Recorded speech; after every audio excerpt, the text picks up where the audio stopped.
Hello dear students, welcome to my YouTube channel. This is Joginder Rohila, and today in this video I am going to discuss with you very interesting topic, acceleration. Dear students, last video में हमने speed and velocity की बात की थी. इस topic को समझने से पहले आप एक बार स्पीड एंड वेलोसिटी वाली वीडियो को ज़रूर देखें. एक्सीलरेशन बड़ा ही इंटरेस्टिंग टॉपिक है और डेली लाइफ में बहुत सारे एग्जाम्पल आपको एक्सीलरेशन के मिलते हैं. जैसे आप गाड़ी में बैठकर पापा के साथ बाहर जाते हैं और एकदम से अपनी गाड़ी के पास अंकल की गाड़ी को जाते हुए देखते हैं तो पापा को क्या बोलते हैं कि पापा पापा अंकल की गाड़ी आगे निकल गई है और गाड़ी को एक्सीलरेट कीजिए, मुझे राहुल भैया को बाय करना है. तो ये एग्जाम्पल आप देखते हैं अपनी डेली लाइफ में. तो एक्सीलरेशन है क्या, एक्सीलरेशन को हम कैसे समझेंगे? बेसिकली एक्सीलरेशन अगर हम डिफाइन करें एक्सीलरेशन को, acceleration is defined as the rate of change of velocity of a body per unit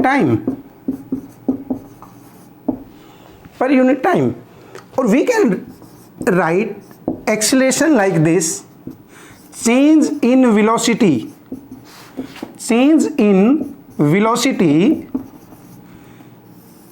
upon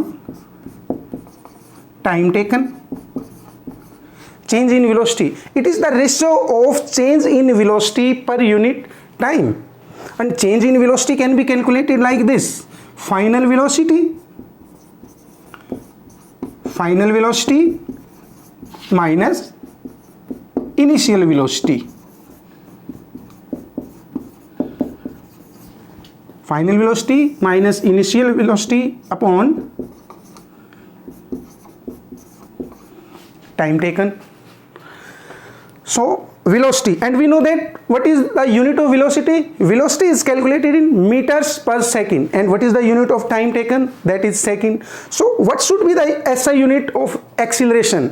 Meters per second. It means meter per second square, and we can calculate it, or we can understand it with some other expression. Like,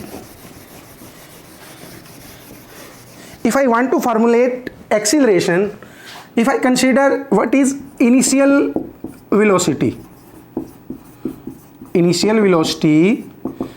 suppose this is u, and final velocity, this is v, then expression for acceleration will be v minus u upon t. We can calculate, because in order to find the velocity we need to know about initial velocity and final velocity. अब जब हमें initial velocity और final velocity का पता होगा और उस time का पता होगा जब वो वेलोसिटी का जो चेंज हुआ है, तभी हम एक्सीलरेशन को हम कैलकुलेट कर सकते हैं. और वेलोसिटी से आपने कंफ्यूज नहीं होना है. वेलोसिटी को हम नॉर्मल लाइफ में स्पीड समझ सकते हैं. जैसे हम स्पीड और वेलोसिटी में क्या डिफरेंस है? डायरेक्शन का. स्पीड का मतलब है कि जिसमें हम डायरेक्शन की बात नहीं करते. वेलोसिटी का मतलब है जब कोई बॉडी बिल्कुल स्ट्रेट लाइन में ट्रैवल करती है और किसी पार्टिकुलर डायरेक्शन में ट्रैवल करती है. तो टेक्निकली हम एक्सीलरेशन को समझने के लिए वेलोसिटी वर्ड का यूज करेंगे स्पीड की बजाय. तो स्पीड, वेलोसिटी चेंज पर unit time, this is the acceleration. We will understand it with very simple example. Suppose a body starts its journey from a point, and suppose this is a B point, and initial velocity, suppose u is 0, and final velocity at this point, suppose 40 meters per second, and time taken for this journey is 10 seconds. Suppose 1 second, 2, 3, 4, 5, 6, 7, 8, 9 and 10. after 10 seconds. And from B to point C, if I consider 1 2 3 4 5 6 7 8 9 and 10. Suppose at point C the velocity is again 40 meter per second, and if that body again travels in straight line 1 2 3 4 5 6 7 8 9 and 10, this is point D, and their velocity is, final velocity is suppose 0. Suppose a body travels like this, and suppose if I want to calculate the acceleration from point A to B, what is the value of acceleration in this point? What is the initial velocity at point A? This is 0. What is the final velocity at point B? That is 40 meters per second. Now I want to calculate acceleration from A to B, 40 meters per second minus initial velocity, that is 0. Time taken for that change 10 seconds. Okay, it comes out to be 40 upon 10, that is 4 meters per second. 4 meters per second, it means 4 meters per second square. You can simply write 4 meters per second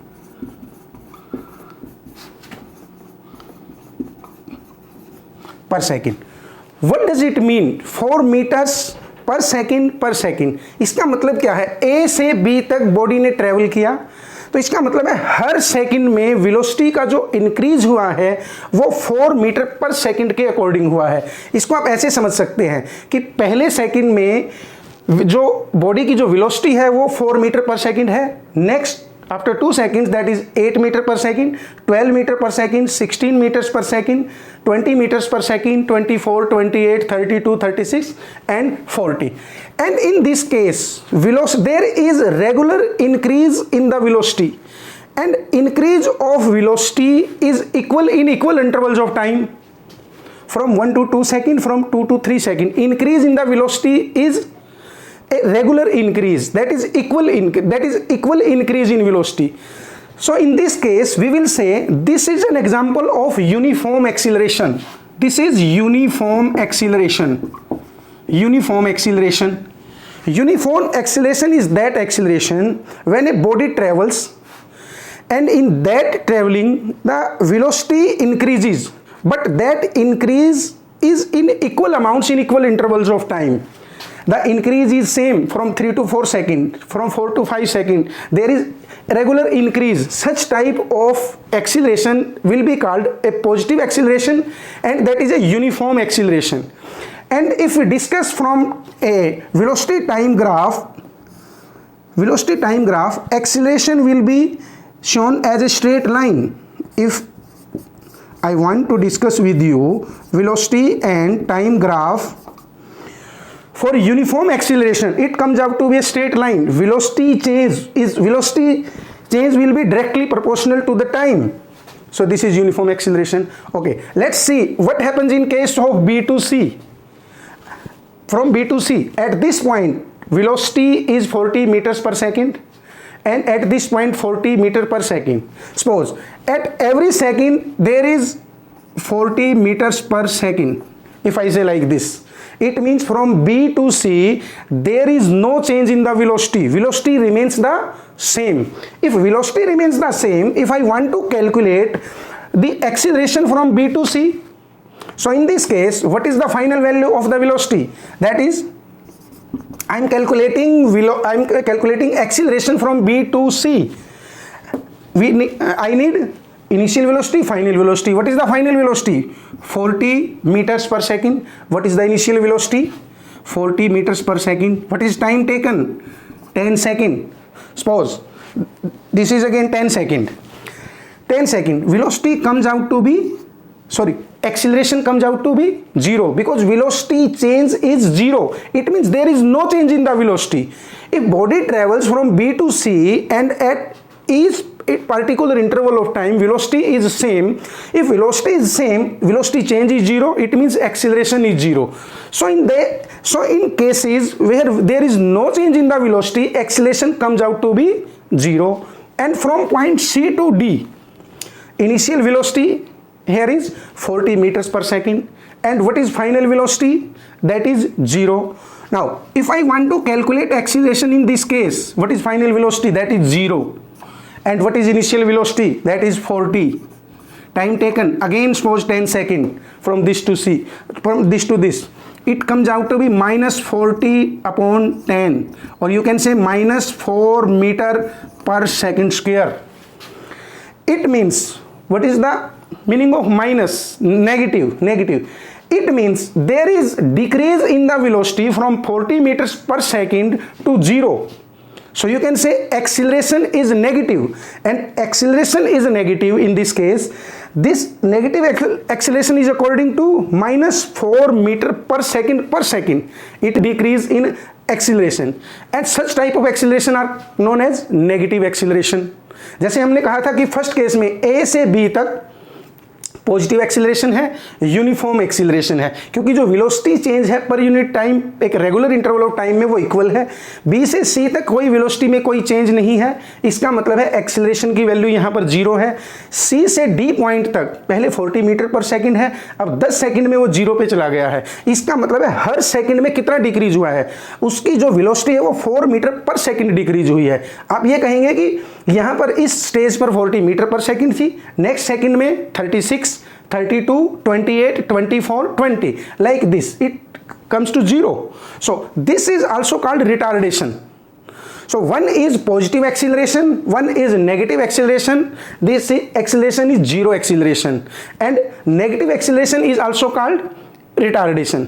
अब इस चीज को हम और अच्छे ढंग से समझ सकते हैं. एक और एग्जांपल मैं आपको देना चाहता हूं. यहां पर मान लीजिए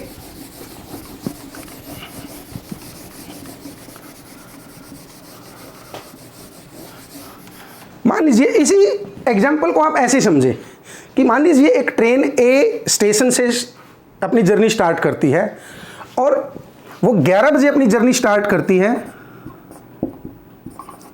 मान लीजिए उसने अपनी जर्नी स्टार्ट की 11 बजे, 11:10 पर उसकी जो वेलोसिटी है वो 50 किलोमीटर पर आवर है 10 मिनट में. और 11:20 पर भी उसकी जो वेलोसिटी है वो 50 किलोमीटर पर आवर है. अब 11:30 पर उसकी वेलोसिटी 0 है. अब इस एग्जाम्पल से आप समझ सकते हैं कि ए से बी तक ट्रेन को जाने में 10 मिनट का समय लगा. पहले उसकी स्पीड, आप नॉर्मल लैंग्वेज में स्पीड को अच्छी तरह समझ सकते हैं. वैसे हम एग्जैक्टली स्ट्रेट लाइन में ट्रेवल करती हो तो इसी को हम वेलोसिटी कहेंगे. पहले उसकी वेलोसिटी 0 है, 10 मिनट में उसकी वेलोसिटी 50 किलोमीटर पर आवर है. तो अब हम यहाँ से एक्सीलरेशन अगर कैलकुलेट करते हैं इस केस में, तो फाइनल वेलोसिटी कितनी है? 50 किलोमीटर पर आवर. तो 50 माइनस इनिशियल वेलोसिटी क्या थी? 0, और टाइम कितना लगा है? 10 मिनट.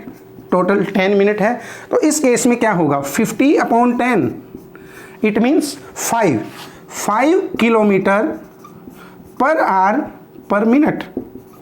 तो इसका क्या मतलब है कि हर 1 मिनट में गाड़ी ने जो एक्सीलरेशन किया है, जो वेलोसिटी चेंज हुआ है, वो 5 किलोमीटर पर आवर के अकॉर्डिंग हुआ है. 0 से 1, इसका मतलब 5 किलोमीटर पर आवर. यहाँ पर क्या स्पीड है? 10 किलोमीटर पर आवर. ये आप कहें कि वेलोसिटी क्या है? यहाँ क्या है? 15 kilometre per hour, 20 kilometre per hour. इस टाइप के एक्सीलरेशन को आप क्या बोलते हैं? Positive acceleration. जब वेलोसिटी चेंज जो है रेगुलर इंटरवल्स ऑफ टाइम में रेगुलर है, कि हर स्टेज पर वेलोसिटी का चेंज उतना ही है, एक पॉइंट से दूसरे पॉइंट तक, यानी एक पर्टिकुलर इंटरवल ऑफ टाइम से दूसरे इंटरवल तक. तो इस टाइप के वेलोसिटी चेंज को आप यूनिफॉर्म एक्सीलरेशन का नाम देते हैं, कि गाड़ी ने यूनिफॉर्म एक्सीलरेशन किया है. अब आप कहें कि 11:10 से 11:20 तक ट्रेन की स्पीड एक जैसी है, या आप कहें कि ट्रेन की वेलोसिटी एक जैसी है. जब ट्रेन की वेलोसिटी एक जैसी है तो फाइनल वेलोसिटी क्या है? 50. यहां पर एक्सीलरेशन कैलकुलेट करेंगे, final velocity 50, initial velocity B point पर 50 अपॉन टाइम कितना लगा है? 10 मिनट. तो इस केस में 50 - 50, 0/10. इसका मतलब एक्सीलरेशन 0 है. तो गाड़ी ने बी से सी तक वेलोसिटी में कोई चेंज नहीं किया, जो वेलोसिटी में कोई चेंज नहीं है, गाड़ी की स्पीड एक जैसी है, उसकी वेलोसिटी एक जैसी है, तो एक्सीलरेशन नहीं हुआ, इसका मतलब एक्सीलरेशन जीरो है। अब सी पॉइंट से डी पॉइंट तक, जैसे हमने पहले एग्जाम्पल में डिस्कस किया है, यहाँ पर 50 किलोमीटर पर आवर है, यहाँ पर जीरो हो गई है वेलोसिटी। अब यहाँ पर एक्सीलरेशन जब हम कैलकुलेट करेंगे तो हमारी फाइनल वेलोसिटी होगी जीरो और इनिशियल वेलोसिटी यहाँ पर हम कहेंगे 50 किलोमीटर पर आवर में है और टोटल 10 मिनट में है। तो इसका मतलब क्या हुआ, -50/10 -5 किलोमीटर पर आवर पर मिनट, किलोमीटर पर आवर पर मिनट। इसका मतलब है गाड़ी ने सी से डी पॉइंट तक जाने के लिए अपनी जर्नी को स्टॉप करने तक 5 किलोमीटर पर आवर पर मिनट के अकॉर्डिंग अपनी वेलोसिटी को डिक्रीज किया है। यहाँ पर 11:20 में उसकी वेलोसिटी कितनी है, 50 किलोमीटर पर आवर। 11:21 में 45, 40, 35, like this, that it comes to rest. So dear students, this type of velocity with negative symbol is called negative acceleration, and this is also called retardation. So acceleration के example आप daily life में देखिए। Positive acceleration क्या है, uniform acceleration क्या है, और अगर हम बात करें नॉन यूनिफॉर्म एक्सीलरेशन की, नॉन यूनिफॉर्म एक्सीलरेशन क्या होगा, if velocity is increasing but that increase of velocity is not regular or that is in unequal amount in equal intervals of time। अगर इक्वल इंटरवल्स ऑफ टाइम में velocity का जो increase है वो equal amount में नहीं है। जैसे आप कहें कि 1 मिनट की अगर हम बात करें, 1 मिनट से दूसरे मिनट में मान लीजिए 3 किलोमीटर पर आवर की स्पीड है, 3 से 4 में मान लीजिए 17 किलोमीटर पर आवर की स्पीड है। इस टाइप से अगर रेगुलर इंटरवल ऑफ टाइम में अनइक्वल अमाउंट में वेलोसिटी का चेंज है तो उसे हम कहेंगे नॉन यूनिफॉर्म एक्सीलरेशन। तो आपको समझना है कि पॉजिटिव एक्सीलरेशन क्या है, यूनिफॉर्म एक्सीलरेशन क्या है, और जीरो एक्सीलरेशन किस केस में होगा जब वेलोसिटी में कोई चेंज नहीं आएगा, और नेगेटिव एक्सीलरेशन किस केस में होगा जिसे हम रिटार्डेशन बोलते हैं। तो ये जो एग्जांपल्स हैं अपने डेली लाइफ के एग्जांपल्स देखने हैं और प्रैक्टिस करनी है, कैलकुलेट करके देखना है कि एक्सीलरेशन होता क्या है। तो डियर स्टूडेंट्स, नेक्स्ट वीडियो में मैं आपके लिए लेकर आऊंगा equations of motion. Uniformly accelerated motions के लिए जो इक्वेशंस हम कैलकुलेट करते हैं वो किस टाइप से करेंगे। अगर आपको ये वीडियो अच्छा लगा है तो आप इसे शेयर कीजिए अपने फ्रेंड्स के साथ, चैनल को सब्सक्राइब कीजिए और बने रहिए यूट्यूब चैनल के साथ। Best wishes.